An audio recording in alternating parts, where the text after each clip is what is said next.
আসসালামু আলাইকুম। দর্শক, দুটি খবর লক্ষ্য করেন।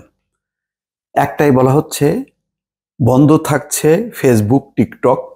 আরেকটা খবরে বলা হচ্ছে বন্ধ থাকার পরও ফেসবুকে অ্যাক্টিভ, যে ব্যাখ্যা দিলেন পলক, অর্থাৎ প্রযুক্তি প্রতিমন্ত্রী জুনায়েদ আহমেদ পলক, তিনি ফেসবুকে অ্যাক্টিভ, কিন্তু সারা দেশে ফেসবুক অফিসিয়ালি বন্ধ রাখা হয়েছে। অনেকে ভিপিএন ব্যবহার করে ফেসবুক দেখতে পাচ্ছেন, সেটা ভিন্ন কথা, কিন্তু অফিসিয়ালি ফেসবুক বন্ধ, কিন্তু তিনি অ্যাক্টিভ। তাহলে বুঝতে পারছেন সারা দেশের মানুষ হচ্ছে ফেসবুক বঞ্চিত, কিন্তু তিনি আবার ফেসবুকে থাকবেন। কেন থাকবেন সেই ব্যাখ্যা দিয়েছেন। আচ্ছা, আমরা আগে দেখি যে ইন্টারনেট চালু হওয়ার পরও ফেসবুক কেন খুলতে সাহস পাচ্ছে না। আসলে মোরালি সাহস হারিয়ে ফেলেছে সরকার, কেননা তারা জানে যে এই ফেসবুকের মাধ্যমে যোগাযোগ হবে। কি ঘটনা ঘটেছে সেই 18-19 থেকে শুরু করে একেবারে 5 দিন টানা, 5 থেকে 6 দিন, তার নির্মম কিছু দৃশ্য নিশ্চয়ই আপনারা ইতিমধ্যে দেখছেন। আরো দৃশ্য মানুষের হাতে হাতে, যে যেখান থেকে পেরেছে সে কিন্তু মোবাইলে ধারণ করেছে। ইতিমধ্যে যে পরিমাণ ছবি এসছে, দর্শক যদি পারতাম আপনাদেরকে দেখাতাম, কিন্তু এটি ফেসবুক বা ইউটিউব কোনো মাধ্যম এটি অ্যালাউ করবে না, এটি রেস্ট্রিকশন দিবে, সুতরাং দেখাতে পারছে না। কিন্তু আপনারা নিশ্চয়ই নানান ওয়েতে দেখেছেন, এবং সেটি সাধারণ পর্যায়ে যাতে মানুষ না দেখতে পারে, আসলে সেই কারণেই বন্ধ রাখা। আর একটা হলো যোগাযোগটা যত বিচ্ছিন্ন রাখা যায়, এই হচ্ছে তাদের লক্ষ্য। এখানে মানুষ যে যোগাযোগ থেকে বঞ্চিত, মানুষ যে তথ্য পাচ্ছে না, কি ঘটছে সেটা জানতে পারছে না, এই ব্যাপারে সরকারের কোনো মাথা ব্যথা নেই। তো যাই হোক, এখন যেটি খবর বলা হচ্ছে যে ফেসবুক সহ সব ধরনের সামাজিক যোগাযোগ মাধ্যম বন্ধ থাকবে বলে জানিয়েছেন জুনায়েদ আহমেদ পলক। রোববার বিটিআরসি ভবনে মোবাইল অপারেটরদের সঙ্গে বৈঠকের পর তিনি এই তথ্য জানান।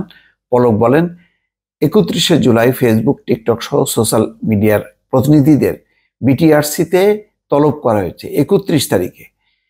আচ্ছা, তারা সশরীরে হাজির হয়ে ব্যাখ্যা দিতে হবে। ব্যাখ্যা না দেওয়া পর্যন্ত ফেসবুক, টিকটক সহ সোশ্যাল মিডিয়া খুলে দেওয়ার ব্যাপারে বর্তমান সরকার তার সিদ্ধান্তে অনড় থাকবে। মানে বিষয়টা এমন যেন মার্ক জুকারবার্গ যে রিকোয়েস্ট করবেন, ভাইরে আমার ফেসবুকটা একটু খুলে টুলে না দিলে আমি তো আর না খেয়ে মারা যাচ্ছি, এমন একটা ভাব সরকারের। আচ্ছা, তারপরে খুব হাস্যকর, মানে এমন ভাব যে মানে ফেসবুক কর্তৃপক্ষ বা টিকটক ওরা একেবারে মানে বিশাল, তারা মানে এমন ব্যবসা দিচ্ছে তাদেরকে যে এই ব্যবসা হারালে তারা মানে ফেসবুক টিকটকের ব্যবসা গুড়ায় ফেলবে।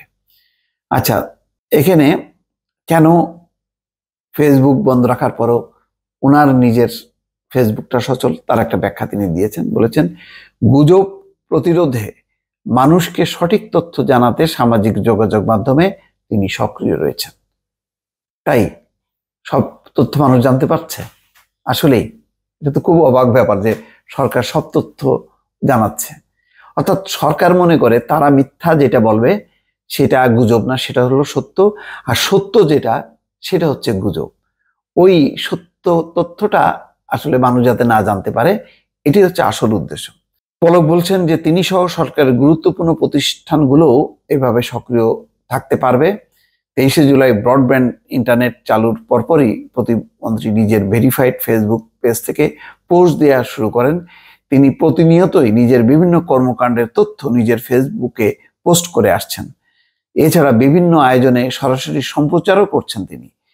ইনস্টাগ্রামেও তিনি সক্রিয় আছেন। এছাড়া তার ভেরিফাইড টিকটক অ্যাকাউন্ট থেকেও তিনি পোস্ট করছেন। এদিকে বাংলাদেশের সংবিধান ও আইন মানলে ফেসবুক কর্তৃপক্ষকে দেশে উন্মুক্ত করা হবে বলে জানিয়েছেন প্রতিমন্ত্রী জুনায়েদ আহমেদ পলক। এই হচ্ছে অবস্থা।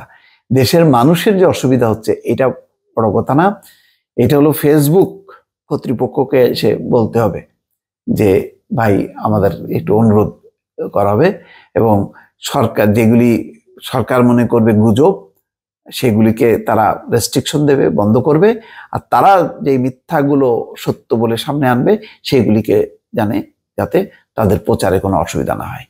এই হচ্ছে নীতি। দর্শক, ভালো থাকবেন। আল্লাহ হাফেজ।